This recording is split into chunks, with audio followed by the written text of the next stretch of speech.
Coach, est-ce que vous avez un schéma de jeu pour chaque adversaire ou vous avez imposé votre système avec les adversaires?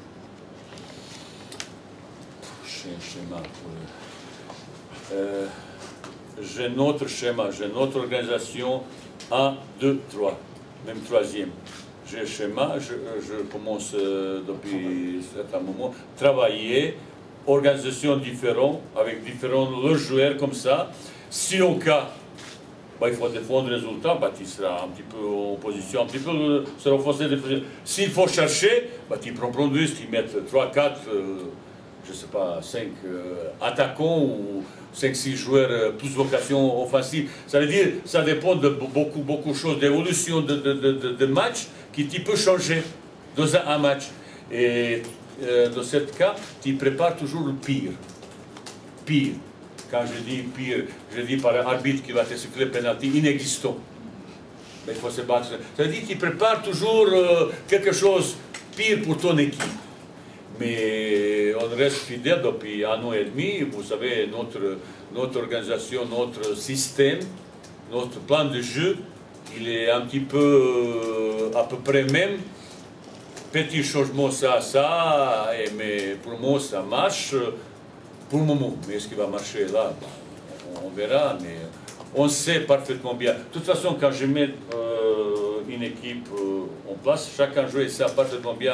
Qu'est-ce qu'il va jouer rôle défensif, qu'est-ce qu'il a offensif. Après, adversaire, chaque match, il a son histoire, sa préparation. Bah, on sait contre Toulouse, il y a 2-3 joueurs qu'il faut faire attention.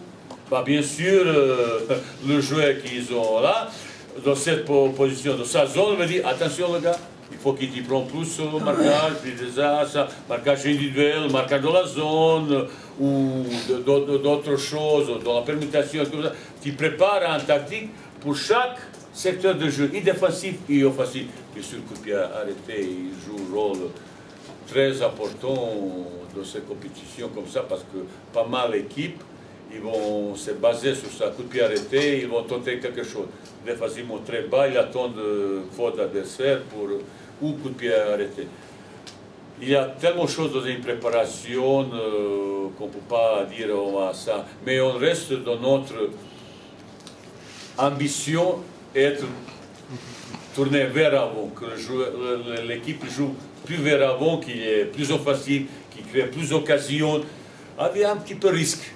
Mais ce risque demande un comportement irréprochable. Certains joueurs aussi, si je dis mettre 5-6 joueurs sous vocation offensive, bah, il va avoir une responsabilité individuelle dans le remplacement, dans le travail défensif aussi. Autrement, si tu veux, tu risques d'être passé à côté. Voilà.